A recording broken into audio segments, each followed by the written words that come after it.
하나님 말씀 함께 봉독하도록 하겠습니다. 빌립보서 1장 9절부터 11절 말씀입니다.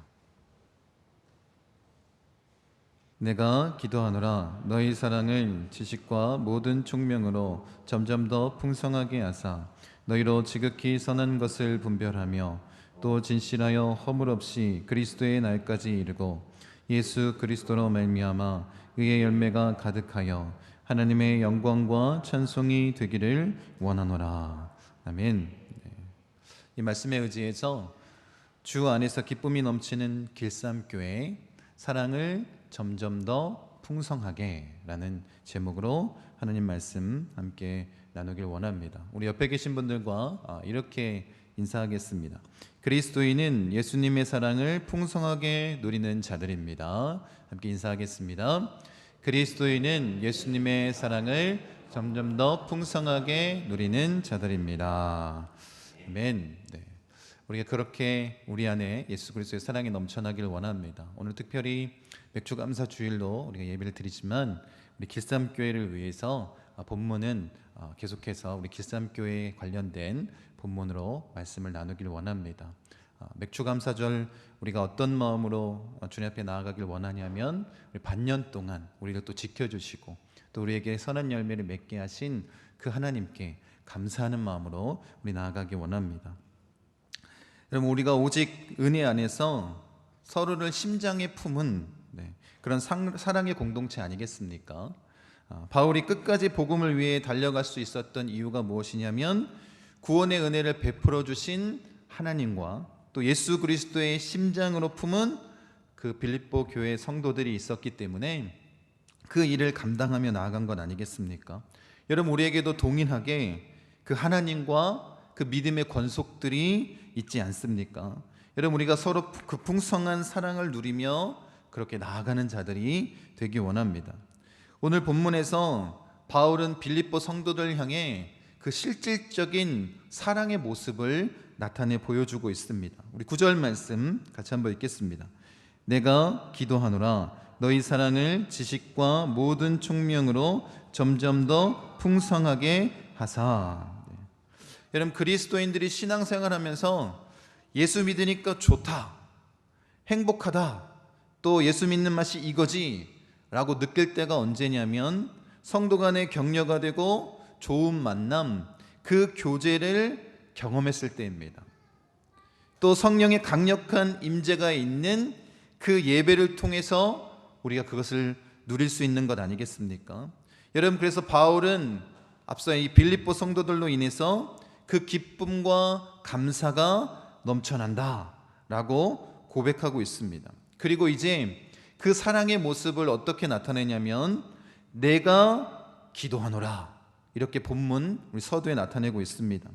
이런 바울은 그 지금 감옥에서 이 영어의 몸으로 있기 때문에 바울이 빌립보 성도를 위해서 할 수 있는 진한 사랑의 표현은 기도밖에 없었습니다. 여러분, 중보기도의 힘이 얼마나 대단한지 몸이 떨어져 있어도 서로 함께 있음을, 함께 기도하고 있음을 우리가 영적으로 교감할 수 있는 것입니다. 그것을 느끼게 해주는 아주 강력한 힘이 뭐냐면 이 기도의 힘 아니겠습니까? 여러분, 지금 바울이 빌립보 교회를 향해서 내가 기도하노라 라고 말하는 것은 어쩌면 바울이 표현할 수 있는 가장 큰 사랑의 모습 아니겠습니까? 바울이 여전히 빌립보 교회를 위해서 할 수 있는 일은 기도하는 것이고 또 계속해서 할 수 있는 일도 기도하는 것이기 때문입니다. 여러분, 기도야말로 하나님이 우리에게 주신 최고의 위로와 힘이 되는 것 아니겠습니까? 여러분, 아픔 많고 질고 많은 세상을 살아가는 성도들을 위해서 서로가 서로를 위해 함께 기도하고 무거운 짐을 주님께 맡기고 의지하고 신뢰함으로 감당할 수 없고 또 이해되지 않는 그런 상황과 환경 가운데에서도 이 모든 아픔과 어려움을 굴복하지 않고 이겨낼 수 있는 힘이 무엇이냐면 이 기도 아니겠습니까? 여러분, 그래서 이 기도가 이 땅 가운데 누릴 수 있는 가장 영광스러운 일 중에 하나 아니겠습니까? 그리고 영적으로 함께 교제하고 기도하고 있음을 그 마음을 나누는 가장 분명한 영적인 교제입니다. 저도 대학원생일 때 그 섬기던 교회에서 이제 금요철야, 그때 당시엔 금요철야라고 불렀으니까 금요철야를 처음으로 인도하게 된 적이 있습니다. 그래서 처음으로 말씀을 선포하고 금요철을 인도하는 것이기 때문에 첫 시간, 제가 사실 다른 사람들한테 중보기도를 요청하는 걸 잘 하지 않습니다. 이유는 뭐냐면 누군가 날 위해서 기도해 줄 수 있는 주는 사람이 있다는 확신이 있기 때문에.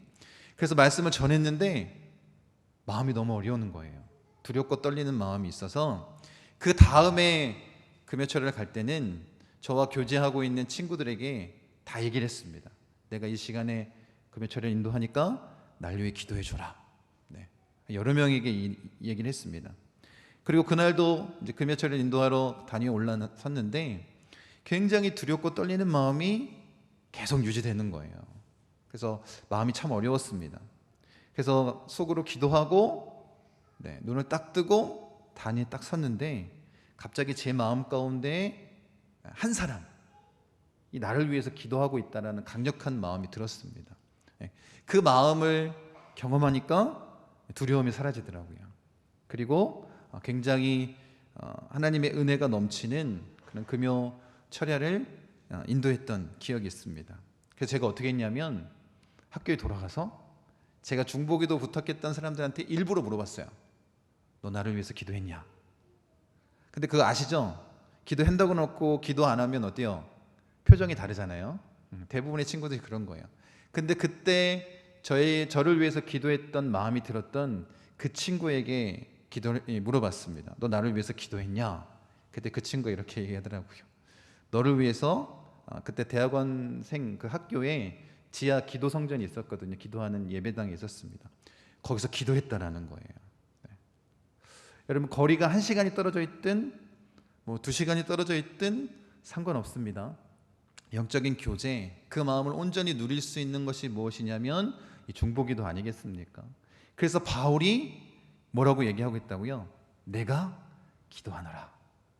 내가 예수 그리스도의 심장으로 너희를 품었기 때문에, 너희도 나를 그렇게 품었기 때문에 우리가 함께 그렇게 교제하며 나아가자라고 고백하는 건 아니겠습니까? 여러분, 우리가 이 본문을 통해서 바울에게 배워야 될 것이 무엇이냐면 기도는 갇혀 있다고, 멀리 떨어져 있다고 사랑의 마음을 표현하지 못하는 것이 아닙니다. 그 거리가 얼마만큼이든 상관없습니다. 저 지구 반대편에 있을지라도 그 마음이 그대로 다 전달되는 것입니다. 여러분, 기도로 그 마음을 온전히 전하는 자 되기 원합니다. 지금 코로나19 때문에 전국적으로 고통받고 있고, 특별히 지금 광주에서 문제가 크게 일어나고 있습니다. 또 특히 우리 목포 지역뿐만 아니라 주변에 있는 이 대한민국, 이 어려움을 당하고 있는 그 모든 사람들을 위해서 우리가 그 동일한 마음을 품고 기도할 수 있는 건 아니겠습니까? 우리의 기도가 그들에게 힘이 될 것이고 능력이 될 줄로 믿습니다. 우리 그런 마음으로 주님 앞에 나가서기 원합니다. 여러분의 교회를 섬기고 또 사람을 돕는 일에 말이나 구체적인 섬김도 매우 중요합니다. 그런데 그 이상으로 중요한 게 뭐냐면 바로 기도하는 것입니다. 우리 교회, 특히 우리가 지금 길쌈교회를 세우기 위해서 하나님의 꿈인 그 나라를 온전히 세우기 위해서 우리가 몸부림치며 나아가고 있는데, 이 교회를 세우기 위해서 가장 중요한 게 뭐냐면 우리가 함께 기도하는 것 아니겠습니까? 동일한 마음으로 기도하는 것입니다. 여러분, 그래서 우리가 지금 예배 후에 이 말씀이 끝나고 나서 공동기도문을 통해서 함께 기도하지 않습니까? 그리고 사명선언도 함께 외칩니다. 그렇게 하는 이유가 뭐냐면 우리가 한마음 한뜻으로 우리 길쌈교회를 세우기 위해서, 하나님의 꿈을 온전히 나타내기 위해서 그렇게 나아가는 것 아니겠습니까? 여러분, 마음 가운데 꼭 새기시기 바랍니다. 기도에는 능력이 있습니다. 여러분, 그로 말미암아 온전히 하나님의 영광을 우리가 경험할 수 있고 예수 그리스도가 우리와 함께 있음을, 또 그로 말미암아 성령의 능력으로 그 풍성한 사랑을 우리가 함께 나누고 교제할 수 있는 것 아니겠습니까? 우리가 그런 모습으로 나아가기 원합니다. 우리 다시 9절을 읽어보도록 하겠습니다. 내가 기도하노라 너희 사랑을 지식과 모든 총명으로 점점 더 풍성하게 하사. 그럼 지금 바울이 기도하는 내용이 무엇입니까? 너희 사랑을 점점 더 풍성하게 하사. 여러분, 우리가 기도하는 것도 중요하지만 그 기도의 내용도 중요합니다. 지금 구절을 통해서 바울이 그 빌립보 성도, 우리를 위해서 어떻게 기도하냐면 너희의 사랑을 점점 더 풍성하게 하기 원한다 라고 기도하고 있습니다. 점점 더 풍성하게. 그럼 그 의미가 무엇이겠습니까? 여러분, 우리의 사랑의 모습이 변화되지고 달라지고 성숙되어지기를 원하는 것입니다. 그런 마음으로 기도하는 것입니다. 여러분, 그리스도인의 특징이 무엇입니까? 그리스도인의 특징은 뭐냐면 예수 믿고 새 생명을 얻고 변화되는 삶을 사는 것입니다. 점점 더 거룩해지는 그 성화의 과정을 걷는 것이 그리스도인 아니겠습니까? 여러분, 그래서 생명력이 있다는 것은 뭐예요? 변화되어지고 달라진다는 것입니다. 여러분, 우리가 살아있는 그리스도인이라면, 역동적으로 예수님과 함께 동행하는 자라면 그 변화의 역사가 나타나는 것이 당연한 것이고, 이런 사람들을 그리스도인이라고 말한다는 것입니다. 여러분, 생명 없는 물건처럼 세월이 흘러도 계속 그 자리에 있는 것이 아니라, 먼지만 쌓여가는 것이 아니라 생명력이 있는 것은 어때요? 사철 변화가 있지 않습니까? 여러분, 우리 교회 마당만 나가도 그 변화의 모습들을 볼 수 있습니다. 여기 이쪽 오른쪽 끝에 보면 매실나무가 있는데 어떻게 해요? 초봄에는 아름다운 꽃이 피고 초여름에는 열매가 맺습니다. 그리고 다시 가을 겨울을 보내면서 그 잎사귀가 다 떨어지고 다시 봄에 그 꽃을 피지 않습니까? 여러분, 그렇게 변화의 역사가 나타나는 것입니다. 이런 변화가 있어야 뭐가 있다고요? 생명이 있다라고 말하는 것입니다.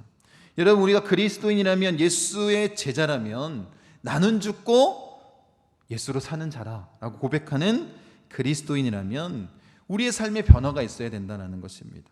그래서 바울은 그 첫 번째 기도의 제목으로 뭐라고 얘기하고 있냐면 사랑이 점점 더 풍성해지기 원한다라고 기도하고 있는 것입니다. 우리로 하여금 더욱더 성숙되어지기를 원한다라는 것입니다. 여러분들도 예수 믿고 변화됐습니까? 점점 더 그 풍성한 주님의 사랑을 경험하고 계십니까? 그렇게 예수님을 닮아가십니까? 여러분, 예수님이 원하시는 모습이 이것입니다. 에베소서 4장 13절 말씀 같이 한번 읽겠습니다. 우리가 다 하나님의 아들을 믿는 것과 아는 일에 하나가 되어 온전한 사람을 이루어 그리스도의 장성한 분량이 충만한 데까지 이르리니. 지금 바울이 원하는 게 뭐냐면 이 말씀에 기록되어 있는 것처럼 우리의 사랑이 어떻게 해요? 점점 더 풍성해져서 예수님을 닮기 원한다라는 거예요. 그것을 위해서 기도하고 있는 것 아니겠습니까? 여러분, 우리 교회를 향한, 우리 목포 순복음 중앙교회를 향한 저의 소망이 있습니다. 물론 부흥하고 성장하는 것 좋습니다. 그런데 진짜 부흥은 우리가 예수 그리스도를 닮은 정말 그리스도인의 삶을 살고 있으면, 그렇게 서 있으면 하나님께서 자동적으로 부어주시는 은혜 아니겠습니까? 여러분, 목회자라면 큰 목회를 하고 또 유명한 목사가 되는 건 그걸 꿈꾸지 않겠습니까? 그런데 저에게 있는 소망은 뭐냐면 그런 게 아닙니다. 여기에 모여있는 여러분들 한 사람 한 사람이 그 신앙의 모습, 변화된 모습으로 예수님과 함께 동행하며 그 복음을 살아내며 그 복음의 능력을 경험하며 그 복음을 전하는 예수 그리스도를 닮은 그런 그리스도인으로서 변화된 삶을 사는 자로 서는 것입니다. 여러분, 한 사람 한 사람이. 그래서 길쌈교회를 꿈꾸는 것 아니겠습니까?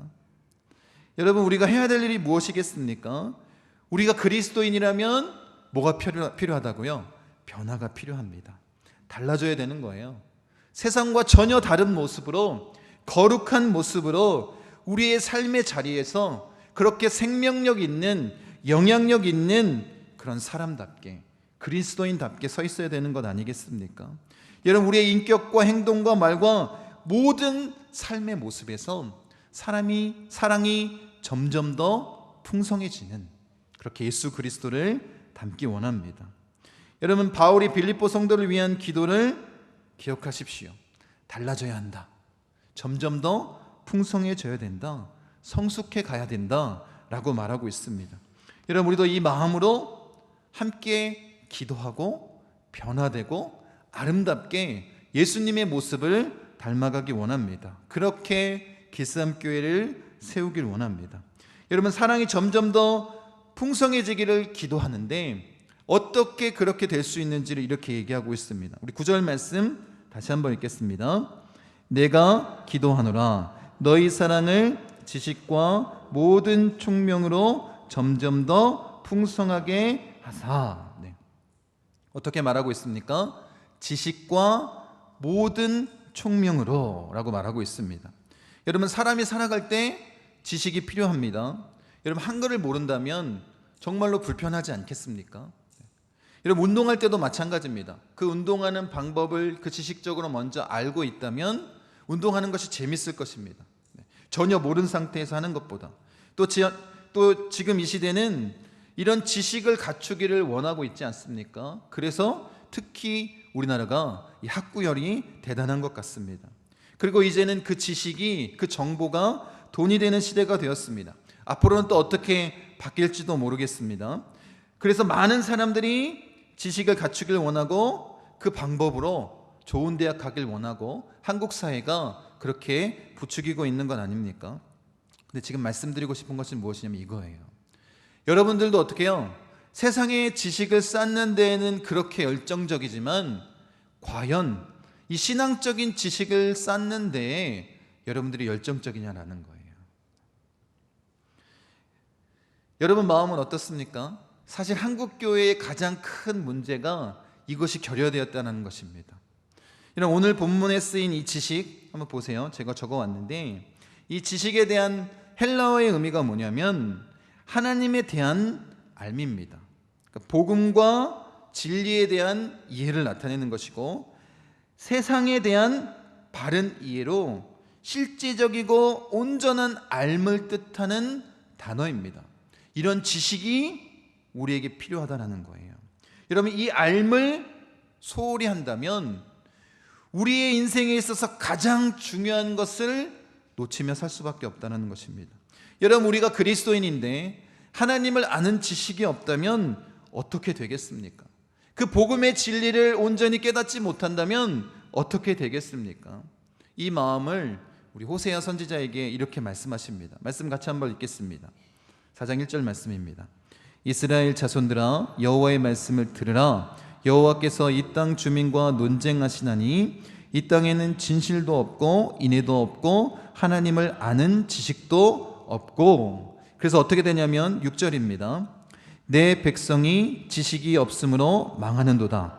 내가 지식을 버렸으니 나도 너를 버려 내 제사장이 되지 못하게 할 것이요 내가 내 하나님의 율법을 잊었으니 나도 내 자녀를 잊어버리리라. 여러분, 우리가 하나님을 아는 지식이 없다면 어떻게 하신대요? 하나님도 우리를 버리시겠다라고 말씀하십니다.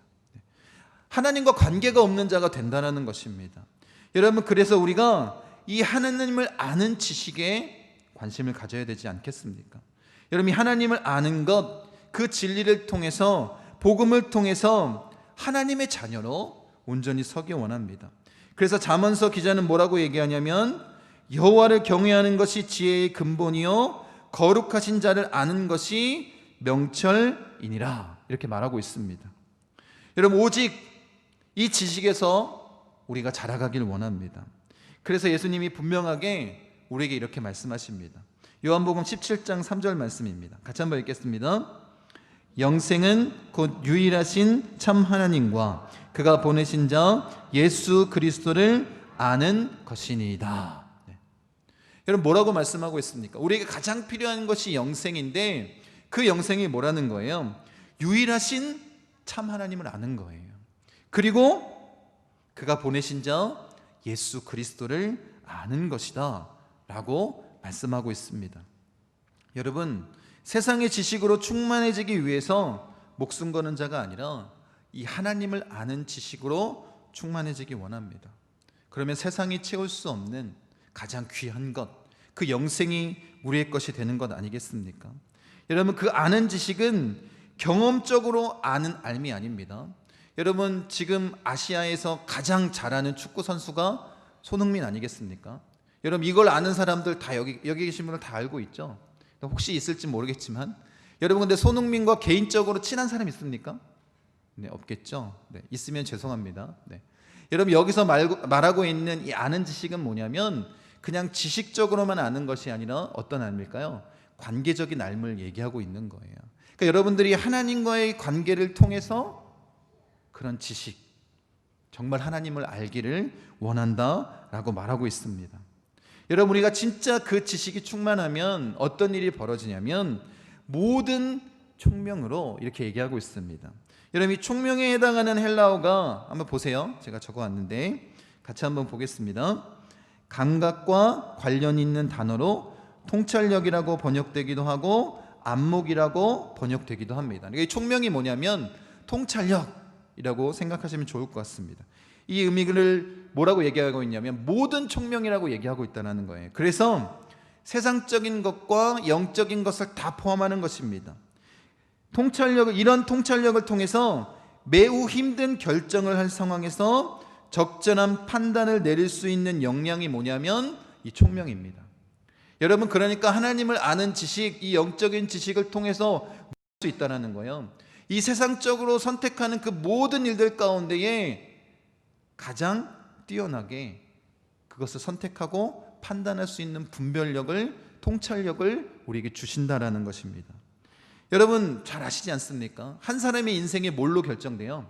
그가 한 선택으로 결정되는 것 아니겠습니까?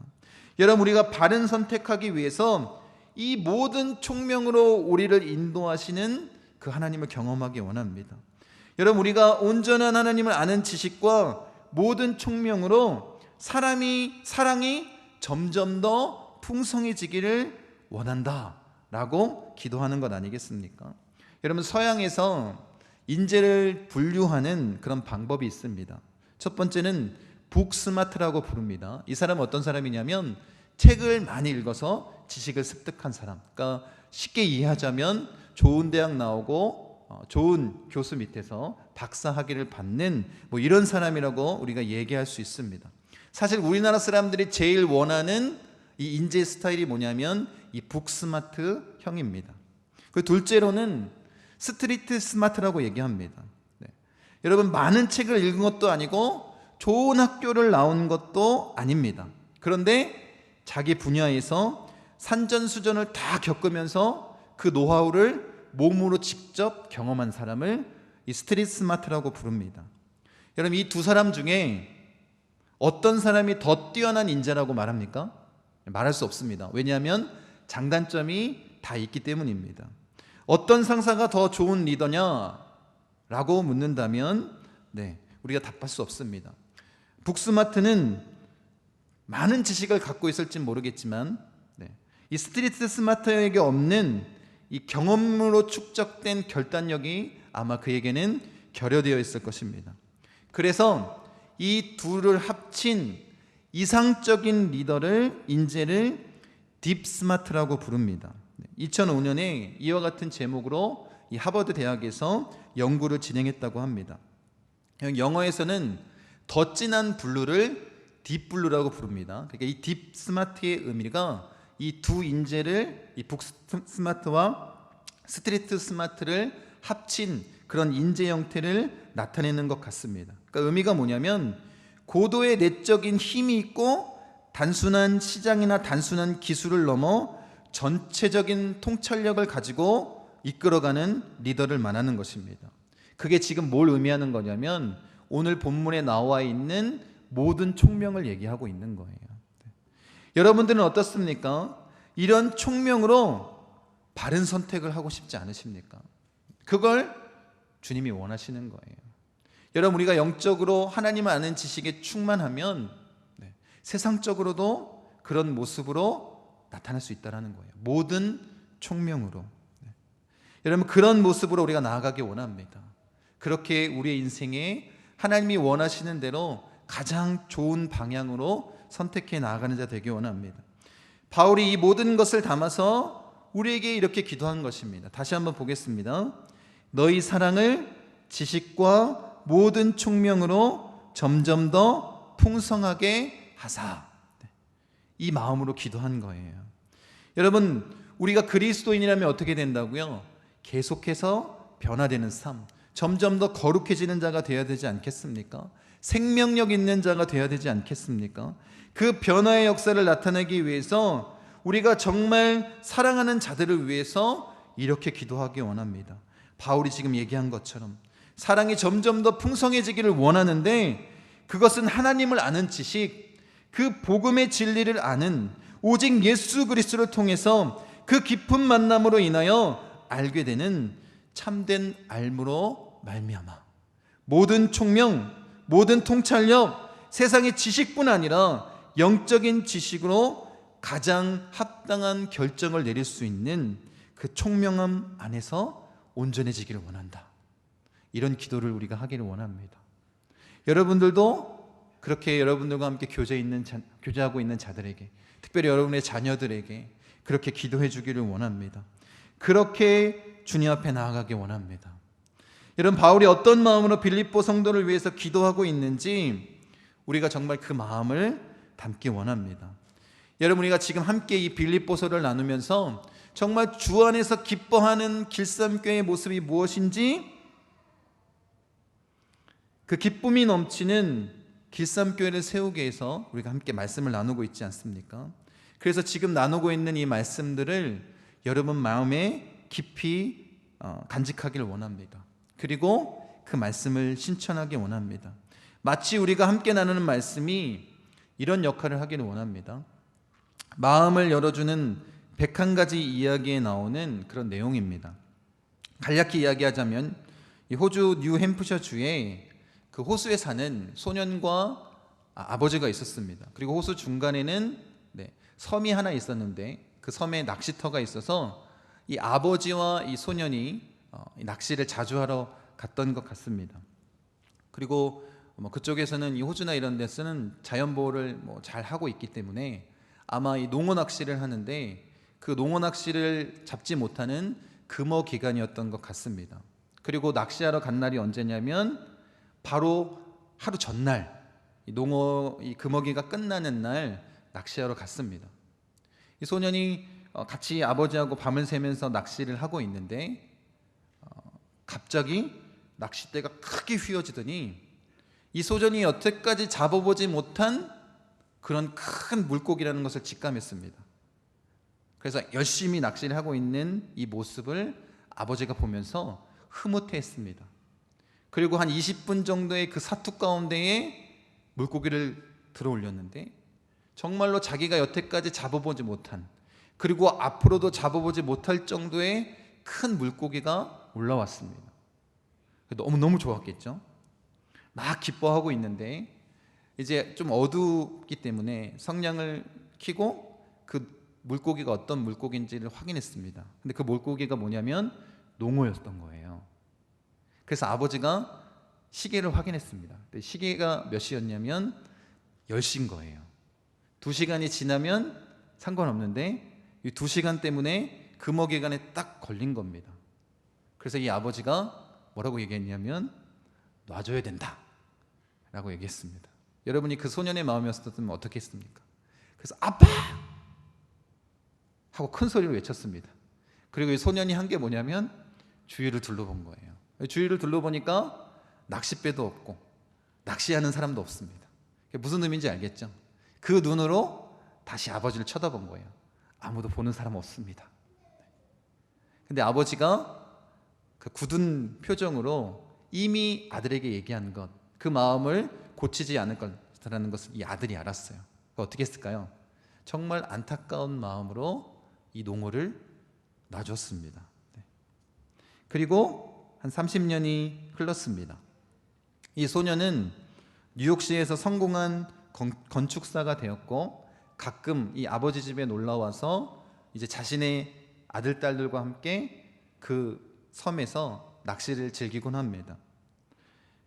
30년 동안 그때 잡은 농어만큼 큰 물고기를 잡아본 적이 없다고 합니다.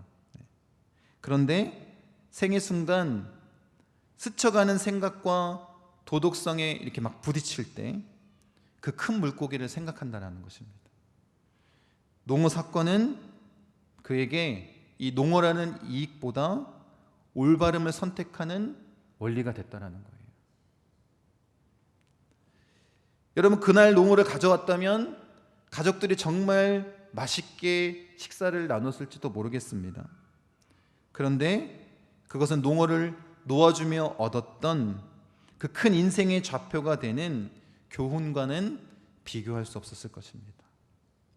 여러분, 우리가 지금 말씀을 나누고 있습니다. 이 말씀이 우리에게, 이 소년에게 그 영향을 주었던 농어와 같기를 원합니다. 여러분, 주일날 이렇게 나누는 말씀이 여러분의 삶의 변화가 되기를 원합니다. 그래서 우리가 나누는 것 아니겠습니까? 그런 마음으로 우리가 주님 앞에 서기를 원합니다. 오늘 함께 나눴던 이 말씀이, 바울이 그 성도를 위해서 향해서 기도했던 그 말씀의 기도의 내용들이 우리의 삶의 좌표가 되기 원합니다. 그래서 지식과 모든 총명으로 사랑이 점점 더 풍성해지도록 함께 기도하는, 그렇게 길쌈교회를 세워나가는 우리 목포순복음 중앙교회 성도님 되시기를 간절히 축원드립니다.